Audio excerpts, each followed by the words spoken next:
Kia ora. This is Pureora Forest, which is where there was campaigns to save the forest back in 1978. None of these big native trees would be here, these birds wouldn't be here if it wasn't for the people that campaigned for the forest back in the day. So anyway, I'm having my coffee. I didn't bring a cup, that's one thing I forgot, so out of the billy's all good. Anyway, breakfast is a muesli bar and I'll go exploring very soon. Cheers.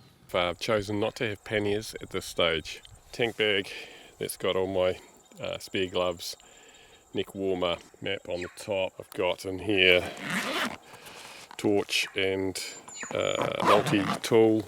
In there I've got some lens cleaners. In here I've just got my reading glasses.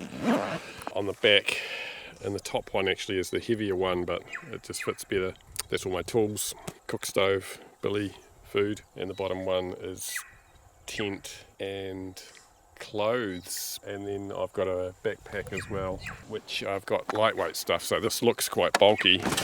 Sleeping bag and sleeping mattress and a few other clothes, so it's not actually that heavy. I mean, the weight up there is no big deal. It's a lot less than a passenger or a pillion, obviously, which I ride often with a pillion. So time to head off.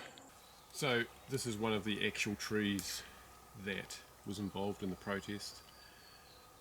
One of the protesters spent several days up in this tree. The loggers couldn't find him, yet the media could somehow. Anyway, magnificent tree. As you saw before, there's quite a few pine trees around. Just on the other side of that track where I'm camping is pine forest, so it's only, I don't know, between 30 and 50 metres between this tree and that track. So close to losing this. In fact, there's a bulldozer track only probably 10 metres away from here, so yeah. Anyway, still here, thanks to those people. So this is that bulldozer track that I mentioned. There's very little growing on it. It's compacted and the roots can't really get in. So anyone that tells you that mechanical damage to trees or forest is only short term, this is 45 years plus. Look after the trees.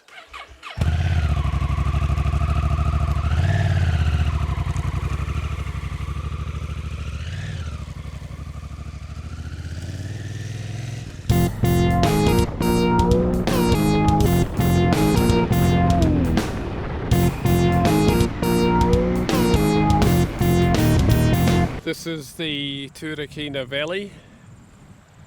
You can see the steep sided slopes of Papa. Really crumbly and it's really slippery too. It drops away, sheer banks like that. Kowhai trees here, or kowhai, down these ways. It's still in the Turakina Valley, and as you can see, maybe my idea to kayak the river.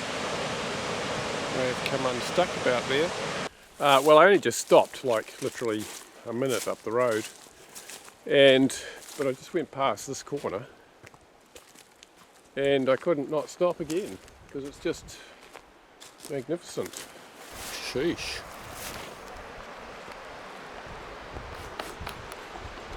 Get straight down there. Massive cliff there. That's Old Man's Beard, which is a noxious, weedy one.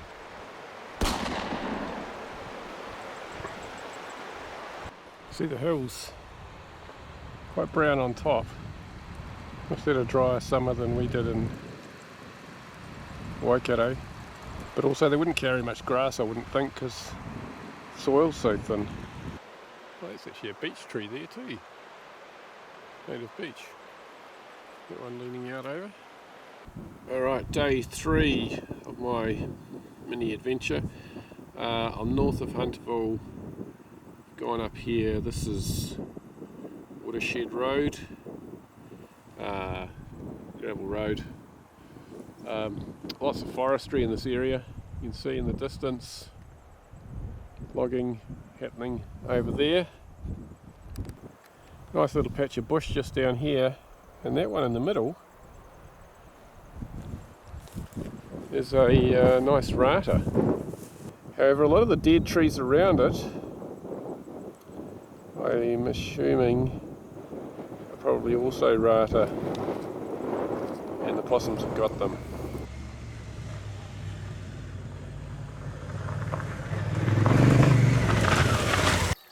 Horses, dogs, sheep, awesome. So I'm going to be riding through that. So I imagine it's a big mob because it's basically graded the road. Should be good. As you can see, more back road congestion. So hey, hope you're enjoying the content. Please like and subscribe if you haven't already, and we'll keep putting these out. So thanks again. Cheers.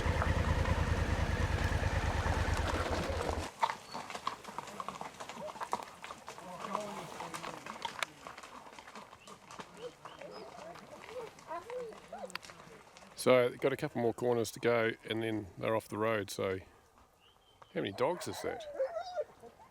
It's a shepherd's life.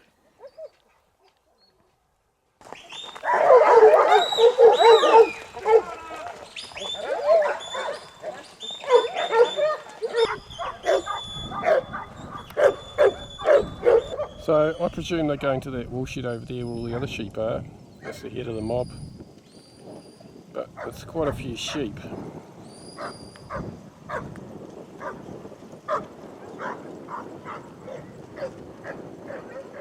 I lost count of the dogs. I got to about a dozen and they were all moving around so much that it's hard to keep counting after that.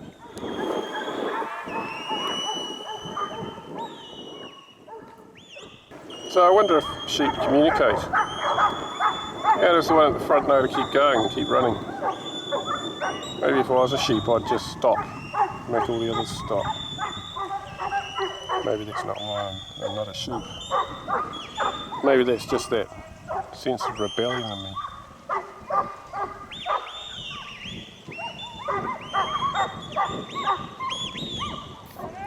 There you go, watch this at night. Count sheep.